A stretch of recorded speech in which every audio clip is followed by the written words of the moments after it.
अंता उपचुनाव में 15,000 वोटों से भी अधिक से प्रमोद जैन भाया जीत दर्ज किए हैं।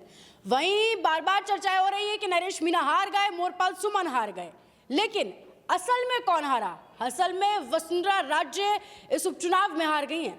बात सिर्फ हार की नहीं है, ये भी कहा जा रहा है कि इस हार से, इस एक उपचुनाव की हार से वसुंधरा राजे का राजनीतिक सूर्य अस्त हो गया है। अब क्या वाकई इस एक उपचुनाव की हार से महारानी की राजनीति का सूर्य अस्त हो जाएगा? उसी पर हम चर्चा करेंगे। चर्चा के लिए हमारे साथ स्टूडियो में वरिष्ठ पत्रकार नीरज शर्मा है। नमस्कार सर।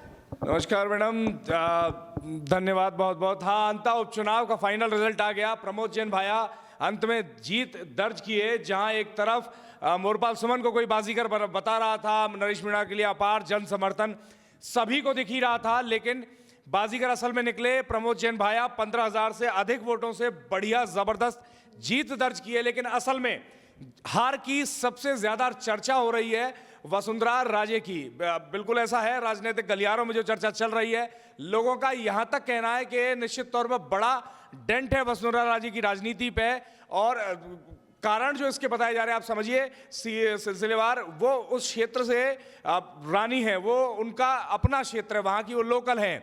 लंबे समय से उनका, उनके परिवार का उस क्षेत्र के अंदर बढ़िया राजनीतिक दबदबा रहा है। एक छोटी सी सीट पर विधानसभा का उपचुनाव जो पूरे हिंदुस्तान में चर्चित रहा, महारानी वहां कैंप करके रही, उनके बेटे लगभग 4-5 बार से वहां से सांसद हैं। इन तमाम चीजों को अगर मद्देनजर रखते हुए आप देखो तो ये सीधे सीधे साफ तौर पर इशारा करते हैं कि महारानी वसुंधरा, पूर्व मुख्यमंत्री वसुंधरा राजे का जादू अब कम हो रहा है। अच्छा सर, आपके हिसाब से मुख्यतर वजह बीजेपी की हार की क्या रही, और ऐसा क्या हुआ कि महारानी जी एक उपचुनाव भी नहीं जितवा पाई बीजेपी? वहां आप समझिए, जो अभी चर्चा होगी, आप दो तरह से बात कर लीजिए। आपको क्या अपनी समझ से समझ में आता है? जातिगत फैक्टर काफी स्ट्रांग रहा। प्रमोद जैन भाया पुराने टाइम मंत्री रहे, लोकल लोगों से कनेक्ट है, जिस भी कारण से लेन देन, आप समझिए, लगातार आप अगर एक गांव के अंदर आते जाते हैं, संपर्क आपके, उसका फर्क पड़ता है। नरेश मीणा एकदम से पॉपुलैरिटी से अच्छे वोट लिए हैं, तो वो है लोकल जो इमेज है लोकल प्रत्याशी की, मोरपाल सुमन की, भाजपा उसको ढंग से नहीं बना पाई, उसको ढंग से पेश नहीं कर पाई जनता के सामने। और विशेष रूप से जो लगातार एक सेवा भाव वाला, डायरेक्ट लोगों की मदद करने वाला प्रमोद जैन भाया लंबे समय से वहां काम करते रहे, उसका सीधे तौर पर उनको फायदा मिला है। और साथ ही साथ में जो आरोप प्रत्यारोप चल रहे हैं वो ये कि 22 करोड़ की राशि पकड़ी गई। खुद नरेश मीणा अभी अपनी लेटेस्ट प्रेस कॉन्फ्रेंस में कहे हैं, जो हार के बाद में जो संवाद किए वो जनता से या मीडिया से, उसमें कही है 22 करोड़ रुपए जो प्रशासन ने सीज किया वो किसका था पता नहीं। यूपीआई फोन पे की जो ट्रांजैक्शन सामने आई, ऑनलाइन जो स्क्रीनशॉट्स तेरे, वो कैसे चले वो चर्चा नहीं। ये आरोप लग रहे हैं 8-8, 10-10 हजार पर वोट बांटा गया है, 100 करोड़ के आसपास का खर्चा और चुनाव मैनेजमेंट हुआ है, विदेश और राष्ट्रीय स्तर की बड़ी बड़ी कंपनियां आई हैं मैनेजमेंट के लिए। तो वो सब आरोप भी लग रहे हैं। सब चीजों का मिक्स है, क्या क्या कारण रहा हार का। बट ये है कि चुनाव जबरदस्त लड़ा, तीनों ही प्रत्याशी बहुत कमाल का लड़े, बहुत कांटे का चुनाव रहा। अच्छा सर, सोशल मीडिया पे लगातार जो बात कही जा रही है कि इस हार से महारानी का राजनीतिक सूर्य अस्त हो जाएगा, इस बात में कितनी सच्चाई है? देखिए, ये फर्क तो निश्चित रूप से पड़ने वाला है इस चीज का। आप समझिए, अब जिस तरह से पूरे पिछले 2 साल के अंदर अगर आप स्थिति देखें वसुंधरा राजे की, वो खासा मजबूत नहीं रही है। राजस्थान के अंदर देख लीजिए, या राष्ट्रीय स्तर पर देख लीजिए, या बिहार चुनाव में जिस तरह से उनको बुला सकते थे, जो हिंदी भाषी बेल्ट है उन पर उनका वहां भेज के उनका इस्तेमाल कर सकते हैं। सीएम भजन लाल जहां जिस क्षेत्र में बिहार में गए, वो सारी सीट भाजपा ने जीती है। तो इस तरह का इस्तेमाल वसुंधरा राजे का राष्ट्रीय स्तर पर भी हो सकता है, और राष्ट्रीय स्तर पर वो गायब दिखती है। अब प्रदेश स्तर पर कोई बातचीत दिखी नहीं रही, कोई मूवमेंट दिख ही नहीं रहा, कुछ बड़े कार्यक्रम में है ही नहीं, कोई इन्वॉल्वमेंट, कोई लूप में नहीं है भाजपा या पार्टी के साथ में या सरकार के साथ में। तो वहां वो बिल्कुल पावरलेस दिखाई दे रही हैं। ये एक मौका था जहां वो खुद को प्रूव कर सकती थी कि देखिए अभी भी है दम और दमखम चलता है, पब्लिक अपील है, पॉपुलैरिटी है, लेकिन उसमें वो बनाने में खासा असफल रही। 2-2 बार मुख्यमंत्री का रोड शो करवाया, बावजूद उसको ढंग से इनकैश नहीं करवा पाई मोरपाल सुमन के लिए। तो ये निश्चित तौर पर उनकी इमेज को डेंट करने वाला है और उनके खेमे की इमेज को डेंट करने वाला है। सर, एक बात और कही जा रही है कि वसुंधरा राजे और गहलोत जी की फ्रेंडशिप की जो हम बात करते हैं, वो सुनियोजित तौर पर हरवाई है चुनाव। इस बात में भी सच्चाई है कि सोशल मीडिया पे कह रहे हैं? ये कयास है, अब ये कहिए। अब तमाम चीज पहले गहलोत जी के बारे में हो रहा था, गहलोत प्रचार करने नहीं जा रहे, वसुंधरा जी से मिल गए हैं, अब जीत हो गई है तो इनको ऊपर रख दीजिए। लेकिन हाँ, ये कहा तो जाता ही है, अब चर्चाएं हैं, धुआं ऐसे ही नहीं उठता है, आग लगी है तो कुछ धुआं उठ रहा है। अब ये निश्चित तौर पर हो सकता है, पुरानी दोस्ती तो बेशक उनकी है ही, वो ये चीज़ मुख्यमंत्री अशोक गहलोत भी कई बार कह चुके हैं कि वो तो बहुत अच्छी दोस्त हैं, बहुत उनके साथ अच्छा लगता है काम करके वगैरह वगैरह, तमाम उनसे दोस्ती और उनके तमाम अच्छी आपसी संबंध की बातचीत कहते ही हैं। तो वैसा हो सकता है, इस पर कोई बातचीत हो गई हो, पर ये शायद वसुंधरा राजे भी सोचती होंगी कि उनको ज्यादा नुकसान करेगा भविष्य के रूप में, तो वैसा शायद ना भी किए हों।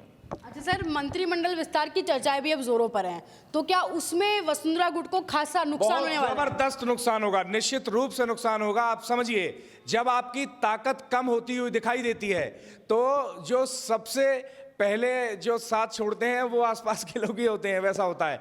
तो आपकी अगर अभी यहाँ साफ तौर पर ताकत किसकी कम होती दिखाई दे रही है, अगर वजन आपके तराजू में कम होगा तो ऑटोमेटिक आपका तराजू ऊपर आ जाएगा।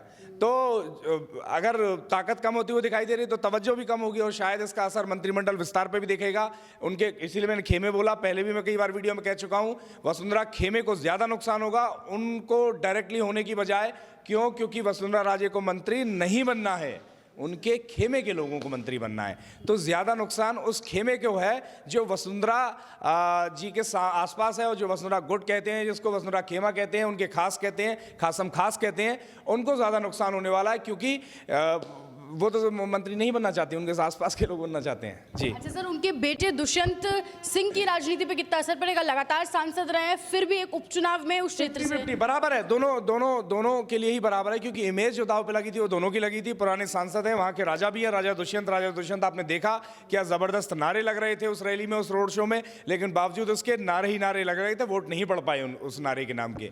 तो इसका निश्चित तौर पर नुकसान होगा, क्योंकि पोल खुल गई है। तो वो पार्टी के सामने भी, जनता के सामने भी, हाईकमान के सामने भी, तो निश्चित तौर पर इसका नुकसान तो दोनों को ही होगा। जी अच्छा सर, नरेश मीणा को भारी नुकसान किस वजह से हुआ, आप किस तरीके से देखते हैं? क्योंकि बड़े कह लीजिए बहुत ज्यादा डिस्टर्ब हुए इस चुनाव से, किस तरीके से बैठे हुए वीडियोस नरेश मीणा की वायरल हो रहे हैं। देखिए, मैनेजमेंट नरेश मीणा का जो मैनेजमेंट है वो ऑर्गेनिक है। आपके पास अगर ऑर्गेनाइज सिस्टम नहीं, धन बल, मैं कई बार कहता हूं, पैसा मैटर करता है चुनाव में, मनी डज मैटर्स, बहुत महत्व है धन का। क्योंकि चुनाव कुछ 2, 4, 10, 20 लोगों के बीच और 100, 200, 500 स्क्वायर फीट के रेडियस में नहीं लड़ा जा रहा है। बड़ा क्षेत्र होता है, बड़ा सिस्टम, ऑर्गेनाइजेशन, पूरा का पूरा मैकेनिज्म लगता है, और वो सब कुछ फंडिंग या पैसा मांगता है। नरेश मीणा जैसे प्रत्याशी ज्यादा चुनाव में जमीन पर इसलिए सफल नहीं हो पाते क्योंकि ये पूरा का पूरा एक ट्रांजैक्शन है, गेम है। ये वैसा नहीं है कि आपने जनता के लिए कुछ अच्छा काम किया, जनता आपके समर्थन में उमड़ पड़ेगी। ये इतना आसान नहीं है, एक रैली करने जैसा नहीं है। चुनाव लड़ना के एक पूरा का पूरा ऑर्गेनाइज सिस्टम होता है, उसमें फंडिंग लगती है, सिस्टम लगता है, अच्छे माइंड्स लगते हैं। तो नरेश मीणा के पास ये संसाधन व्यवस्था नहीं है। ऑर्गेनाइज सिस्टम देने वाले तो बेनीवाल जी थे, उनकी तो पार्टी है, तो क्या उन्होंने ऑर्गेनाइज सिस्टम समझाया नहीं होगा? उनकी तो पार्टी है तीसरी। अब बेनीवाल जी के पास खुद के पास कितना ऑर्गेनाइज सिस्टम है आप समझ सकते हो। उनका एक भी विधायक नहीं है राजस्थान के अंदर। तो बेनीवाल जी कितने सफल हैं आप समझिए। आप मास्टर भी तो उसको बना रहे हैं, स्वयं कभी यूपीएससी का प्री पास नहीं किया, तो आप समझिए कोचिंग कहाँ लेने जा रहे हैं। तो वो आपको तय करना रहेगा। तो उनका भी तो खुद का एक कोई विधायक नहीं है। बेनीवाल जितना समर्थन कर सकते थे वो किए, पूरी की पूरी भयानक भीड़ लेकर आ गए उस रैली में, सबको डरा दिया कि ये अंतर का चुनाव है या किसी पूरे राजस्थान का चुनाव है। सोशल मीडिया पर तो कह रहे हैं कि बेनीवाल जी समर्थन नहीं दिए, जाटों का वोट नहीं पड़ा है नरेश मीणा को, जो आंकड़े सामने आ रहे हैं, तो समर्थन दिए नहीं है, सिर्फ एक बार गई तो थे सर। समर्थन आप देखिए, वो समर्थन एक रैली करने से नहीं आता, रैली से चुनाव नहीं जीते जाते हैं। रैलियों से अगर चुनाव जीते जाते तो नरेंद्र मोदी की सब जगह रैली कर दी जाती है एक, और इसी तरह से चुनाव जीत जाते, क्योंकि मोदी से ज्यादा भीड़ इकट्ठा करने में शायद हिंदुस्तान में कोई नहीं है। तो भीड़ इकट्ठा करने, रैली करने से चुनाव नहीं जीता था। मैं दोबारा कह रहा हूं, मैकेनिज्म लगता है, पूरा जमीन पर मेहनत लगती है, एक सिस्टम लगता है, ऑर्गेनाइज तरीके से होता है। तो उस सब के लिए पूरा सिस्टम और वो सब चीज व्यवस्था अर्थ से होती है, और पैसा बहुत मैटर करता है हर मौके पे, हर एंगल से चुनाव में। तो उसका नुकसान शायद नरेश मीणा को मिला है। जी बहुत शुक्रिया सर आपकी राय के लिए। आप क्या सोचते हो इस पूरी बातचीत पर? क्या वाकई महारानी जी का सूर्यास्त होने वाला है? कमेंट सेक्शन में हमें जरूर बताओं। ऐसे जुड़े हैं राजस्थान के साथ।